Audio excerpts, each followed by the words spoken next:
ஒரு மனுஷன் வந்து ஒரு ஆர்டிஸ்ட் நடிக்கிறாங்கன்னா அவருக்கு 42 போடுங்க, 44 ஷர்ட் போடுங்க, அந்த ஒரு ட்ரௌசர் கொடுங்க, ஷார்ட்ஸ் கொடுங்க, அதாவது அவங்க தானே சொல்லுவாங்க. அவர் நடிக்கிறவரை கூட்டு போய் ட்ரெஸ் வாங்குவாங்கள.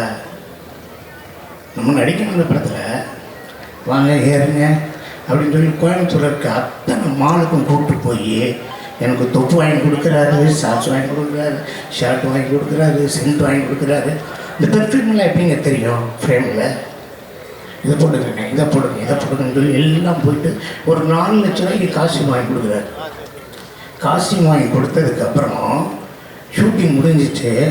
என்னோடய காருக்கு பின்னாடி நான் யூஸ் பண்ண எல்லா ஷார்ட்ஸு, பேண்ட்டு, டிஷர்ட்டு, பனியன், கேப்பு எல்லாத்தையும் எடுத்து அண்ணன் கொண்டு போய் கொடுங்க, நீங்கள் யூஸ் பண்ணுங்கண்ணா. நான் சொன்னேன், நீங்கள் ப்ரொடக்ஷன் கம்பெனி ஆரம்பிச்சிட்டிங்க, எனக்கு எதுக்கு எனக்கு கொடுக்குறீங்க, நீங்கள் வச்சுக்கோங்க, அடுத்த படத்தில் சாங்க்கு யாருக்காவது யூஸ் பண்ணலாம், எனக்கு எதுக்கு அப்படின்னேன். இல்லை அண்ணன் எடுத்து போய் சொல்லிட்டாங்க. ஒரே ஒரு பேண்ட்டு, ஒரு சட்டை, ஒரு கூலிங் கிளாஸு, அதை மட்டும் கொடுங்கண்ணே.